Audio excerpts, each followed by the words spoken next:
Sejam todos muito bem-vindos. O porta-aviões USS Gerald R. Ford, enfim, chegou ao Caribe, liderando uma força-tarefa dos Estados Unidos contra o narcotráfico e o regime de Maduro, com mais de 4.000 militares e 90 aeronaves a bordo. O Pentágono afirmou que a operação protege a segurança do hemisfério, enquanto Trump diz que, se houver guerra, será rápida e violenta. Uou! A Rússia negou ter recebido o pedido de apoio militar de Nicolás Maduro e o presidente colombiano Gustavo Petro virou alvo de críticas após vídeo polêmico que reacendeu suspeitas sobre o estado de saúde dele. Em Brasília, Hugo Mota elogiou o relator Guilherme Derrite e garantiu que o projeto de lei da segurança pública não retira poderes da Polícia Federal, apesar de atritos entre o governo e a corporação. Já o Palácio do Planalto enfrenta a reação após colocar em sigilo os gastos de Lula e Janja com o iate de luxo na COP30, contrariando o discurso de transparência e reacendendo também a cobrança da oposição no Congresso. Ok, já estamos de volta. A Marinha dos Estados Unidos anunciou oficialmente a chegada do porta-aviões USS Gerald R. Ford, o maior do mundo, e do grupo de ataque completo à área de responsabilidade do Comando Sul, nesta terça-feira, 11 de novembro. A operação foi ordenada pelo secretário de Defesa Pete Hegseth para cumprir a diretiva presidencial de desmantelar organizações criminosas transnacionais e combater o narcoterrorismo em defesa do território americano. Com mais de 4.000 marinheiros e dezenas de aeronaves táticas a bordo, o Gerald R. Ford permite projeção de poder contínua, com lançamento e recuperação simultânea de aviões dia e noite. O grupo inclui os destroyers USS Bainbridge, USS Meehan e USS Winston Churchill, além de esquadrões aéreos com caças FA-18E-F Super Hornet, aviões de guerra eletrônica IA-18G Growler, controle aéreo E-2D, Advanced Hawkeye, helicópteros Seahawk e suporte logístico C-2A Greyhound. Para quem entende de militarismo, sabe muito bem o que essas siglas significam. A presença reforça operações conjuntas já em curso, incluindo o grupo anfíbio USS Iwo Jima e a unidade expedicionária de fuzileiros navais sob uma força-tarefa dedicada a interromper o tráfico de drogas e desarticular redes criminosas que exploram fronteiras e domínios marítimos. O reforço das forças americanas aumentará nossa capacidade de detectar, monitorar e neutralizar atores ilícitos que ameaçam a segurança dos Estados Unidos e do hemisfério ocidental. Foi o que declarou o porta-voz do Pentágono, Sean Parnell. Já o almirante Alvin Halsey, comandante do US Southcom, afirmou: "Este é um passo decisivo para proteger a estabilidade regional e a segurança nacional. As Forças Armadas atuam no Caribe em apoio às prioridades presidenciais contra o narcotráfico." Donald Trump disse que não gosta de guerra e que não gosta de estar em uma guerra, mas que se tiver que entrar em uma, ela será rápida e extremamente violenta. Foi o recado dele para Nicolás Maduro também. Ele também disse que já acabou com 8 guerras desde que assumiu o poder novamente nos Estados Unidos. Portanto, esse é sim um recado com cara de último para Nicolás Maduro e os narcoterroristas da região da América do Sul inteira. Se quiserem provar estas palavras de Trump, que continuem pelo mesmo caminho que estão percorrendo, que logo irão descobrir. Agora, sim, o desfecho desta história está muito, mas muito próximo mesmo. E o chanceler russo Sergei Lavrov negou também nesta terça-feira 11 que o governo de Nicolás Maduro tenha pedido ajuda a ele, ajuda militar à Rússia, apesar da tensão com os Estados Unidos no Caribe. Não recebemos nenhuma solicitação, afirmou ele, Lavrov, à agência TASS. A declaração contraria reportagens americanas que apontavam Nicolás Maduro buscando radares, reparos em aviões e até mísseis de Moscou, Pequim e Teherã para enfrentar o porta-aviões USS Gerald R. Ford e forças dos Estados Unidos. Lavrov citou o Tratado de Parceria Estratégico assinado com Maduro em maio, ainda em fase de ratificação, e reafirmou disposição para a cooperação técnico-militar se houver pedido formal de Maduro. O Kremlin evita a escalada direta, enquanto Caracas mantém retórica de resistência. Em resumo, é o seguinte: entrar neste vespeiro é fria total. E o presidente colombiano, Gustavo Petro, viralizou também nesta terça-feira 11 com um vídeo de cerca de 2 minutos nas redes sociais do mundo inteiro, onde ele discursa sobre mudança de época com fala bem arrastada, saliva escorrendo pelo queixo, pausas longas e gestos descoordenados. Veja. E não hablo com el odio, se lo dije personalmente, hermano. Vamos a la JEP ambos. A oposição acusa embriaguez ou uso de cocaína, reacendendo boatos antigos, mas sem provas.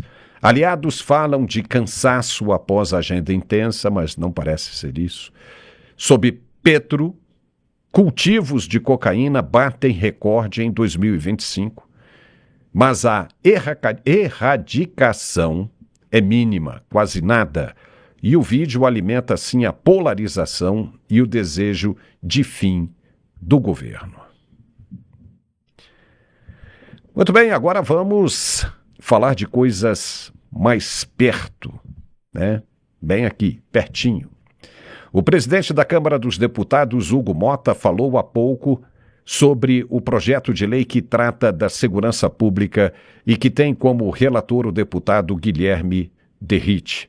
Vale lembrar que Derrite deixou o cargo de secretário de Segurança Pública do Estado de São Paulo só para relatar o projeto na Câmara.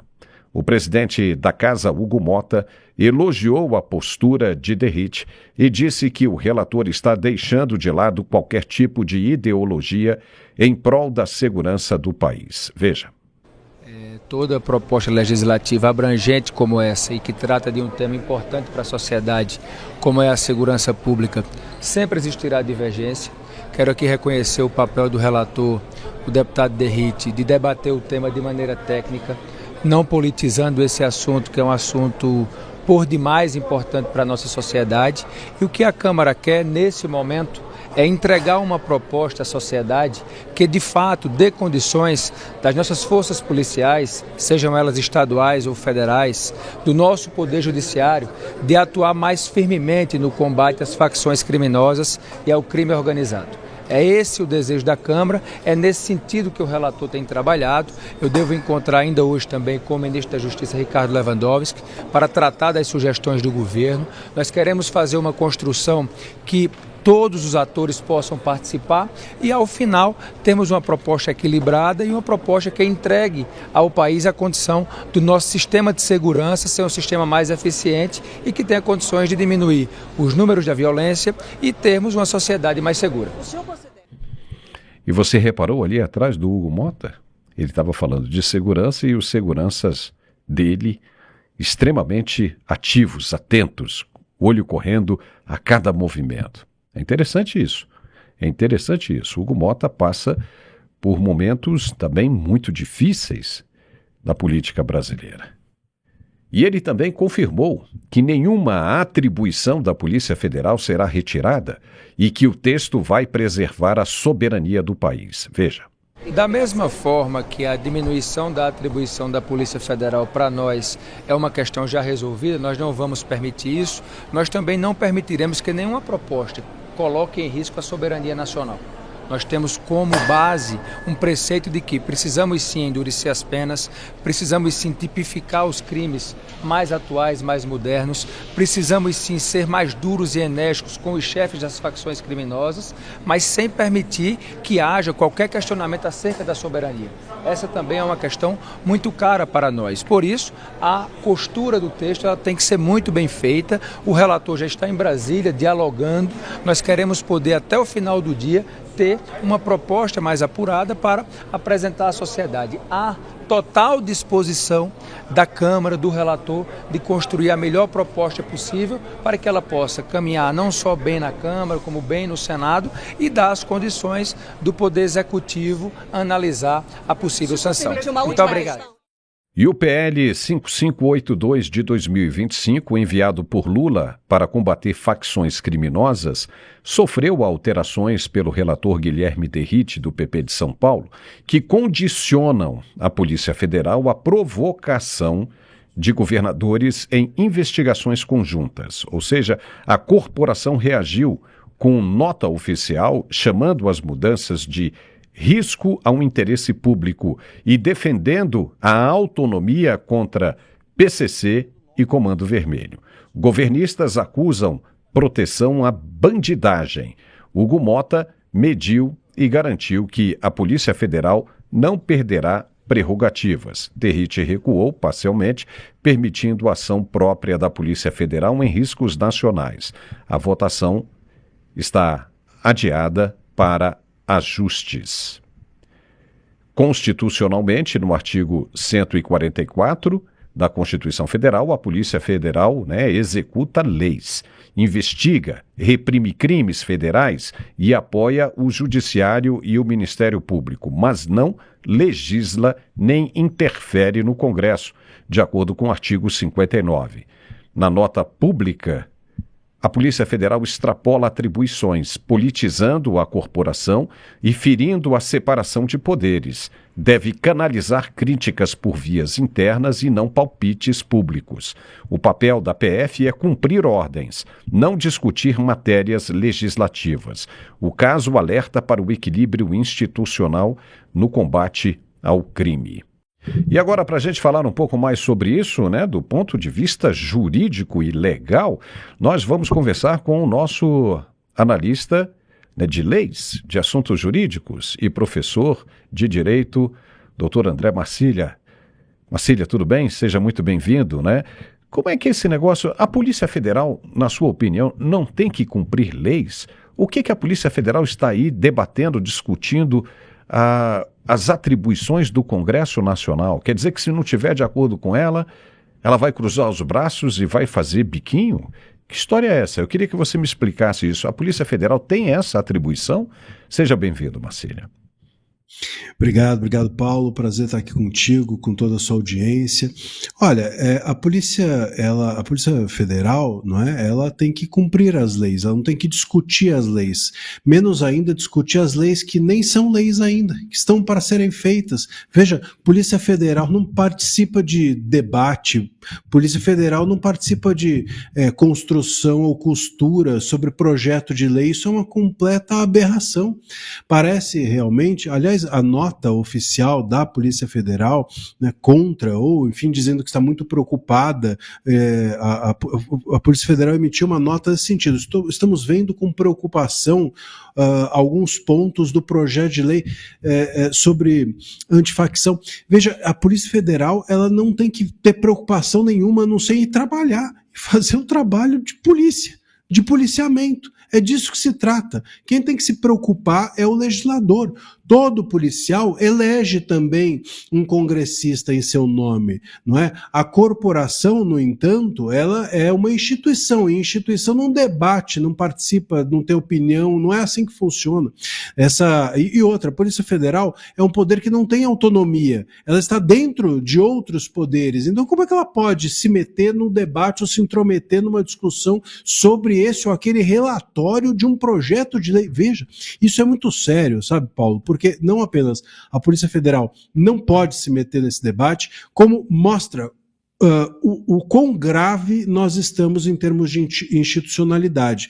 Porque, primeiro que o diretor-geral da Polícia Federal deu aspas para essa nota, a nota sai com aspas dele, então ele já fala em nome da corporação, que já é uma falta de institucionalidade, e a corporação fala em nome de interesses que são dos policiais.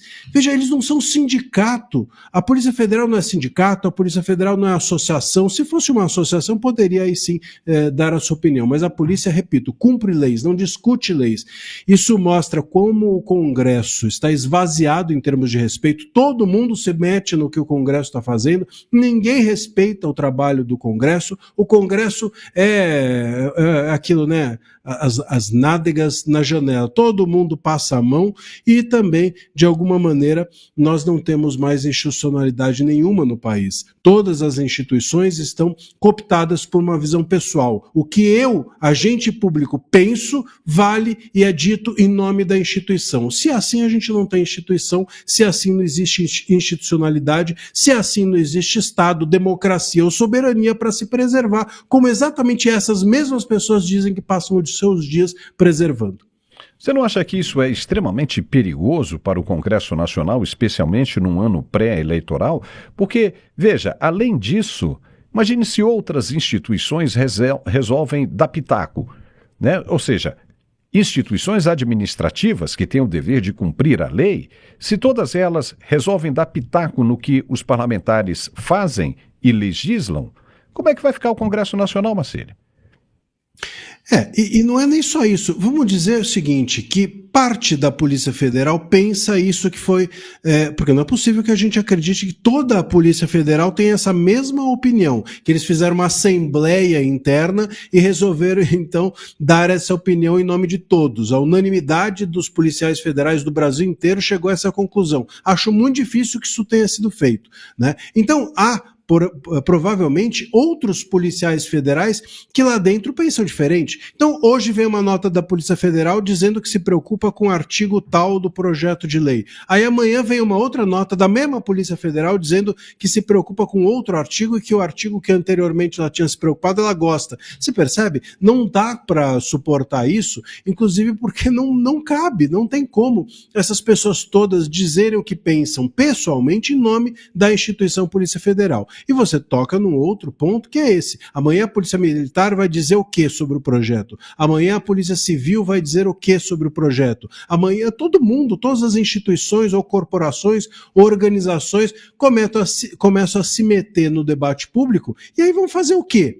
Vão fazer, como você diz, piquete, greve. Quer dizer, então é lamentável, realmente. A gente precisa entender que o Congresso é que debate as leis e se a Polícia Militar acredita que esse debate não está sendo feito de forma adequada, ótimo. Cada um dos policiais federais que compõem a corporação votem melhor da próxima vez, elejam seus deputados e seus senadores de uma forma mais adequada e esses eleitos por eles farão a vontade dessa maioria. Não dá para você usar a força, a potência e a credibilidade de uma corporação, de uma instituição como a Polícia Federal para fazer política.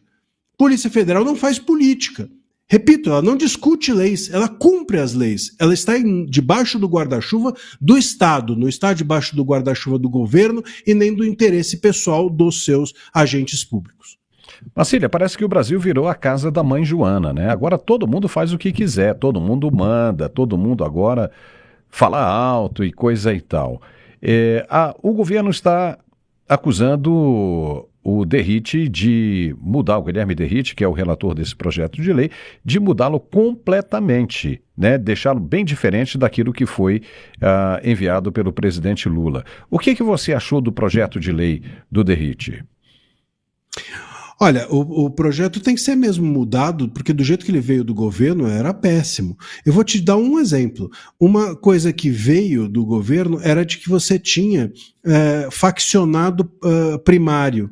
Então, imagina só, assim como tem réu primário, tinha o faccionado primário. Então, a pessoa ia lá, entrava numa facção, imagina, óbvio que uma pessoa que entrou numa facção, ela não saiu da escola e fala assim, amanhã eu vou entrar numa facção, nunca cometi nenhum crime, vou entrar numa facção. Claro que não. Uma pessoa que entra numa facção, ela já é pertencente à criminalidade, ela já é do universo da criminalidade. Aí ele vai lá, entra numa facção, comete um crime em nome da facção, e aí é tido como faccionado primário e recebe uma pena menor. Isso não faz o menor sentido.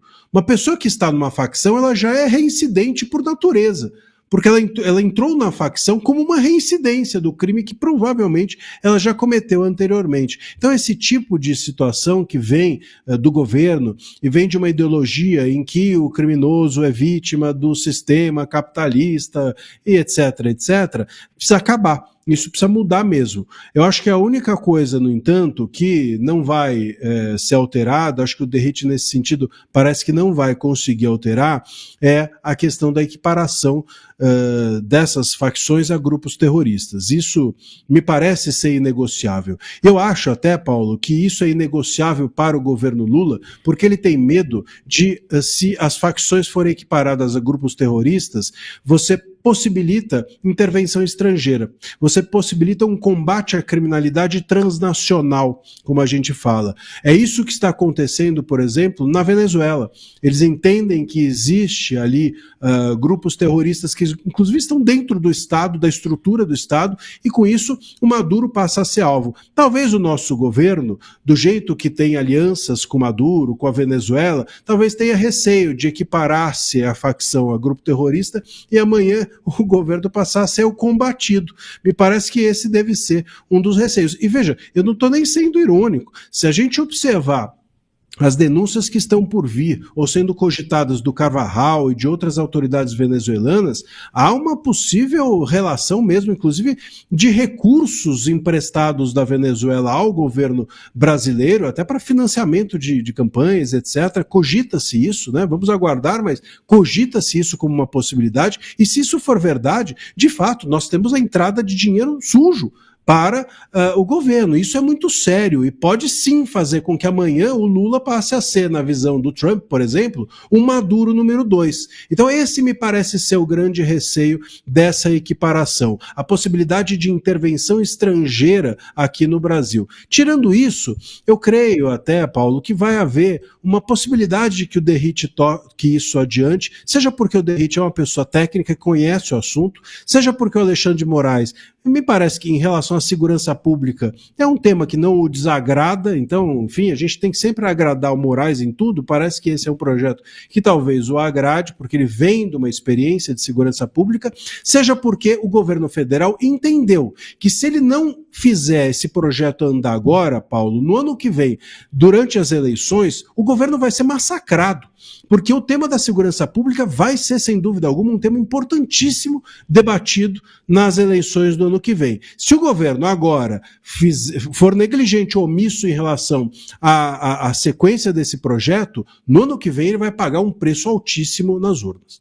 Mas já que você tocou no nome aí do ministro sancionado, já tem muita crítica, muita gente criticando por ele estar interferindo no inquérito da Polícia Civil do Rio de Janeiro. Como é que você vê isso? Isso é um absurdo completo, né? O que me parece que o Moraes quer é o controle da segurança pública, e não só o controle da segurança pública. Eu estou cantando uma bola aqui que depois, o ano que vem, podem me cobrar. Não é só o controle da gestão da segurança pública que o Moraes quer. Ele quer o controle da discussão sobre a segurança pública. No ano que vem, por meio dessa ADPF, a ADPF ele vai ter que devolver ao ministro a ser nomeado pelo Lula, né? O novo ministro que a gente imagina que seja o Messias. Mas, no entanto, na semana passada ele abriu um novo inquérito. Esse novo inquérito aberto sobre a segurança pública na semana passada vai servir para o Moraes continuar no controle do tema, do assunto da segurança pública, mesmo devolvendo a DPF para o novo ministro. Então o Moraes deseja ficar e por muito tempo dentro desse tema da segurança, não apenas para gerir a segurança, mas para também fazer o mesmo a respeito do debate. No ano que vem, quando nós aqui falarmos sobre segurança pública, a depender do que falarmos, a depender do que lembrarmos, das falas do Lula a respeito desse ou aquele assunto, não duvido que que a nossa palavra seja caçada por alguma decisão do ministro Moraes dentro exatamente desse inquérito. Então, eu tenho chamado esse novo inquérito aberto na semana passada como um novo inquérito do fim do mundo, ou inquérito do fim do mundo da segurança pública, algo do gênero. Muito provavelmente a ideia é essa, controlar a segurança pública, federalizar nas mãos do Moraes a segurança pública, mas também, sobretudo, cuidar do discurso, né? Controlar o discurso que redes sociais e imprensa fazem a respeito do tema. Nesse momento a gente está podendo falar, não estão censurando, mas no ano que vem eu não tenho a menor dúvida de que acontecerá. Pois é, a gente está falando aqui, não está havendo censura em termos, né? Porque a plataforma está segurando e muito a divulgação dos vídeos. E a julgar pelo aquilo que a gente viu, né, no passado, com relação àqueles ofícios saindo do gabinete direto para os departamentos, né, dessas redes sociais, proibindo, inclusive, né, contas, pedindo para que essas contas fossem derrubadas, censurando, fazendo censura prévia, né? Isso a gente está falando porque o próprio Elon Musk mostrou isso exaustivamente.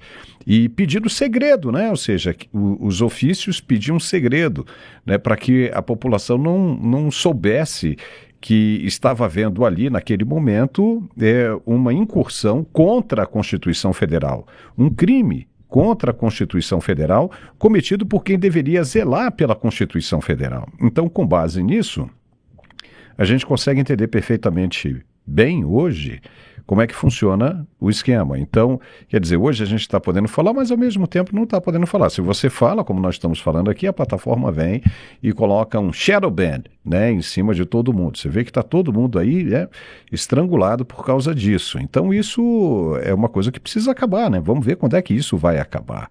E vou dizer uma coisa importante, né? Agora há pouco você falou que o governo está com medo, né? Uma coisa que o Derrite não vai conseguir mudar é a classificação desses grupos como narcoterroristas.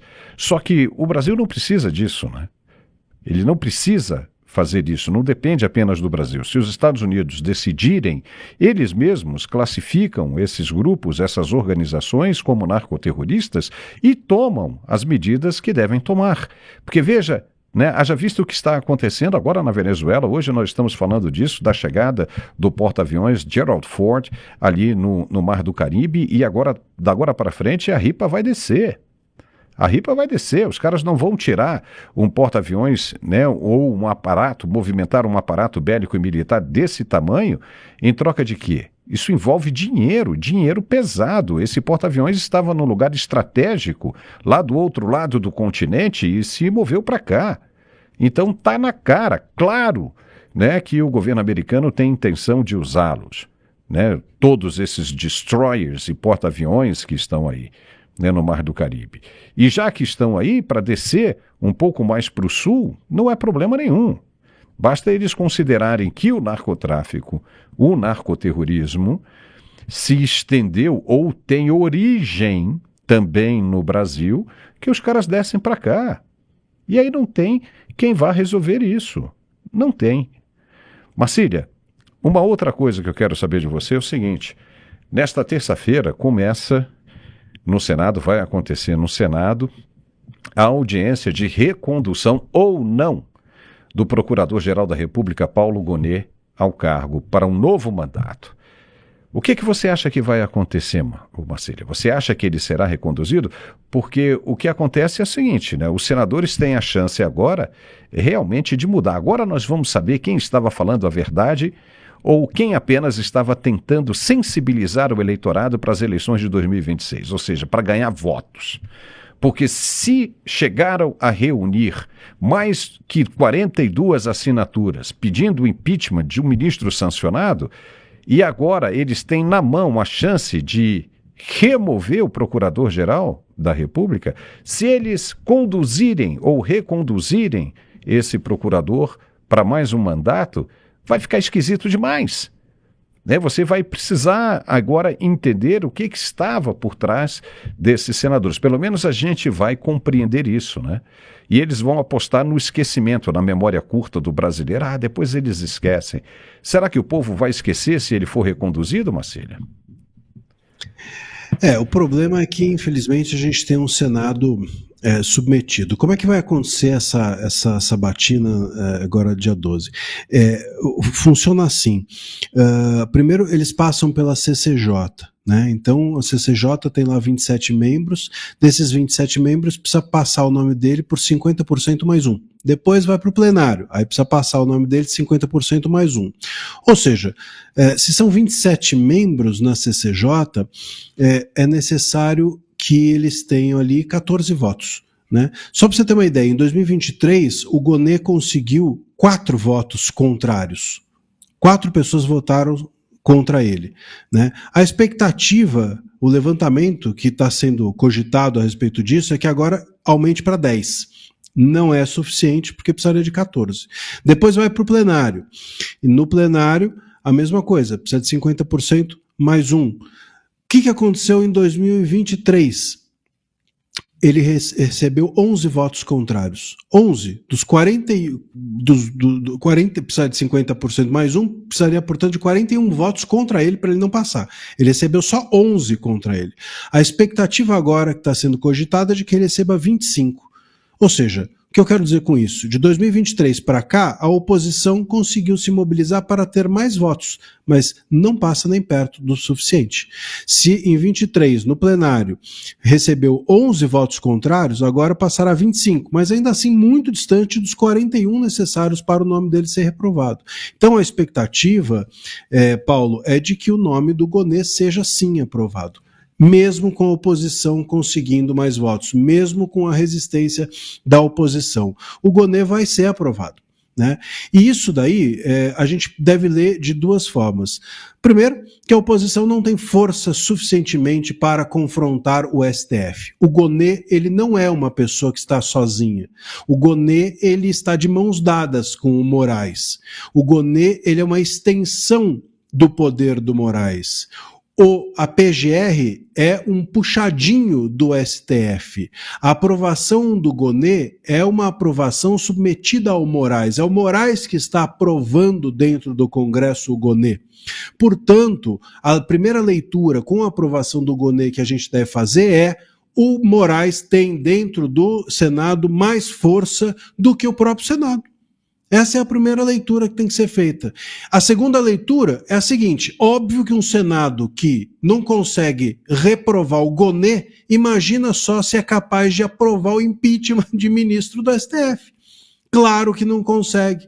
Se eles não reprovam o funcionário, como é que eles vão reprovar o chefe? Se eles não conseguem fazer nem o Gonê ser reprovado, imagina ministro do STF, algum dos ministros do STF. Não vai acontecer impeachment. Portanto, e a aprovação do Gonê deve ser lida assim, como um recado do STF de que o STF tem força suficientemente para nenhum ministro ser impeachmentado e o STF tem força suficientemente para que qualquer nome que eles digam que é para ser aprovado seja aprovado. Porque o Gonê tinha tudo para não ser aprovado. Tudo. O Gonê tem se comportado até agora como uma pessoa completamente fora da técnica. Aliás, o relatório do Omar Aziz, que é o relator da nomeação dele, né, ele emitiu um parecer no dia 5, agora o último, e o parecer dele usou 2 adjetivos para o Gonê que são absolutamente impertinentes ao Gonê. Um deles talvez um deles possa ser, ele falou que ele é apartidário. Eu acho que o Gonê, não sei se é partidário ou não é apartidário, mas o outro adjetivo é que me preocupa, que ele é super técnico. Técnico o Gonê não é, ou pelo menos não tem sido. Então, não dá para a gente acreditar, claro, nesse Senado, pelo menos nessa legislatura, isso nos acende o alerta de que não será esse Senado a confrontar-se da forma adequada com o STF, que precisa sim ser confrontado politicamente pelo Senado, ou por um Senado forte, talvez na próxima legislatura. E antes da gente passar para o próximo assunto, Marcília, é uma verdade. Amanhã nós vamos ficar sabendo, nesta quarta-feira nós vamos ficar sabendo o recado né, do STF. E se Paulo Gonet continuar, realmente acabou para o Senado. Esqueçam definitivamente qualquer pedido de impeachment. Esqueçam. Nessa legislatura, esqueçam. Agora, se ele não passar, aí vai ser uma surpresa para todo mundo, né? O Senado vai estar mostrando uma força, verdadeiramente, né? Estou com você, é difícil. Há uma possibilidade maior, mais do que 50%, de que ele passe, né? Eu diria até que quase que 80% de que ele passe, e 20% de que ele não passe. Mas, vamos ver, isso nós vamos chegar sabendo amanhã. Antes de você falar, claro, vai. Não, me permita só fazer, eu acho que a oposição, até dentro disso, está hoje mais preocupada em constranger a figura do Gonet do que em reprová-la, né? Então me parece que essa batina de amanhã vai ser usada muito mais para desgastar a imagem do Gonet do que, mas não será suficiente para reprová-la. Agora me diz uma coisa, Marcílio, que eu fiquei na dúvida aqui. Ele tem que passar pela comissão, não é? E depois ele vai para plenário. E se na comissão ele não conseguir os votos necessários? Não vai precisar ir para plenário, né? Então, quer dizer, existem duas possibilidades de reprovação de Gonet aí, né? Ele tem, se ele bombar numa, nem vai para a segunda, né? Isso. Tá bom. É isso então, é isso mesmo. Tá. Então vamos adiante. E o Palácio do Planalto colocou em sigilo, vê se pode, os gastos completos de Lula e Janja com o iate de luxo Iana 3 durante a COP30 em Belém. O barco fretado de uma empresa de Manaus e ancorado na base naval de Valdecans tem diária divulgada de R$ 2.647 por pessoa. Mas o contrato total, número de hóspedes, duração e custos extras como diesel e apoio naval foram classificados como sigilosos, reservados, até o fim do mandato do atual presidente. Lula havia prometido dormir em barco simples, para pescar, lembra? Mas optou pelo iate de 3 andares, com padrão 5 estrelas, por segurança e conforto. O dono do barco tem contratos com órgãos públicos.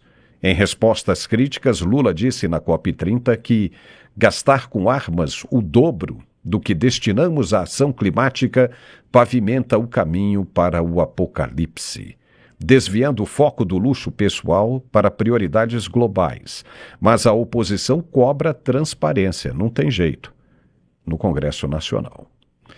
E Marcília, como é que fica esse negócio? O presidente, quando foi eleito, naquela época, né, de campanha, de debate na televisão e coisa e tal, ele dizia que iria fazer decreto para acabar com o sigilo e se perguntava o tempo todo e perguntava para todo mundo, né, o que Bolsonaro tinha de tão importante para ficar em segredo o tempo todo, que ele ia acabar com esse negócio. E agora ele vem com essa, agora cada dia um sigilo, e colocar um sigilo agora para que ninguém saiba o custo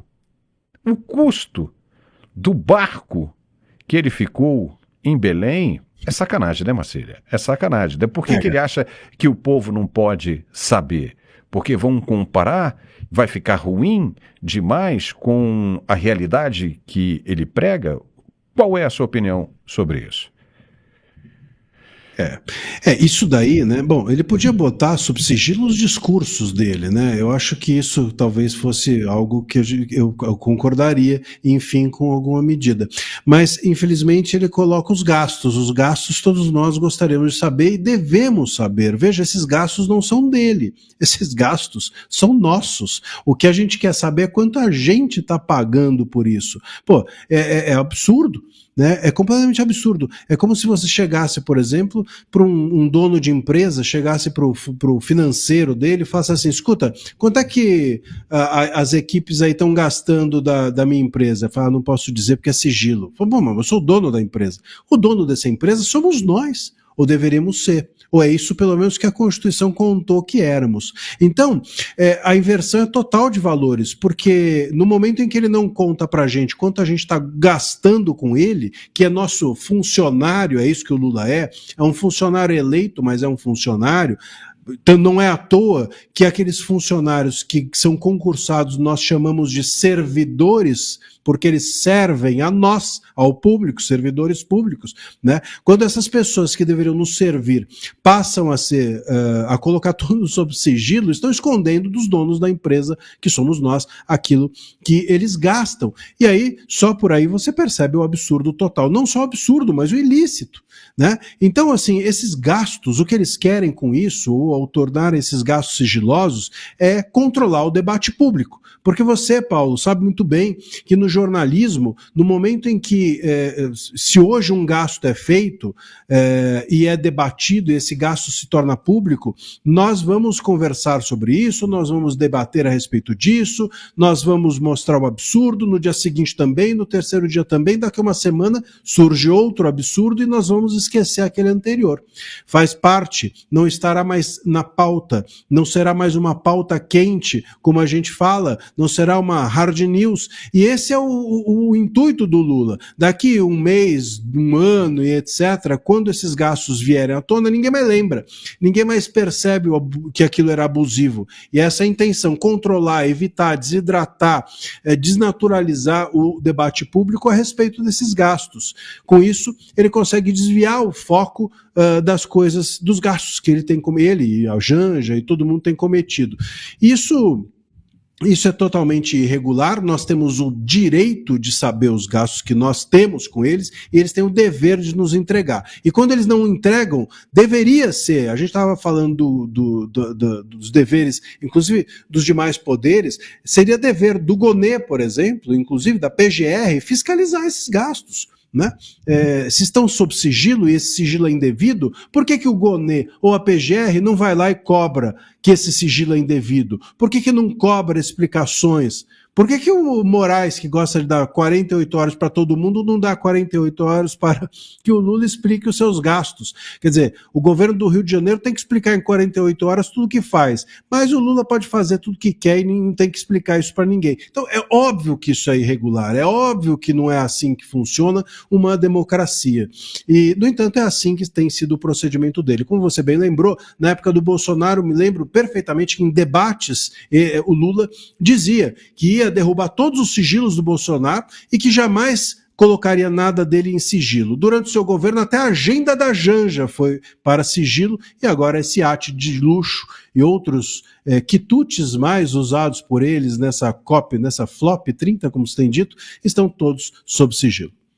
Pois é, a gente devolve a pergunta que ele fez, né? O que ele tem, assim, de tão importante para colocar em sigilo a agenda da esposa, da Janja? E o que ele gastou tanto ali, assim, que seja, né, o gasto dele que seja tão importante manter em segredo, né? Se não for exatamente pelo que você está dizendo. Agora é o seguinte, da agora para frente a gente vai ver muita malandragem, muita coisa de gente que poderia resolver e não vai resolver, vai ficar só falando, vindo para as redes sociais, reclamando, denunciando, com o poder de mudar e não vai mudar. É o caso, por exemplo, dessa sabatina, nesta quarta-feira, e tantas outras. Então o eleitor tem que ficar com muito cuidado, muito atento, ficar com muita atenção, porque 2026 vão aparecer esses falsos profetas, e de montão. É preciso ter muita atenção com relação a isso. André Bacilha, nosso analista jurídico, está ficando cada vez mais famoso, com esse óculos bonitão, show de bola. Muitíssimo obrigado aí pela sua participação e esclarecimento mais uma vez, viu, Bacilha? E até semana que vem. Eu que agradeço, Paulo, sempre um prazer estar aqui contigo, com o teu público. Um abraço. Valeu, tchau. E nós ficamos por aqui com esta edição, lembrando que nesta quarta-feira, então, ao meio-dia, ao vivo, nós estaremos de volta aqui com a primeira edição do nosso programa e a participação de Carlos Dias e Alfredo Bessoff. Um forte abraço e até amanhã.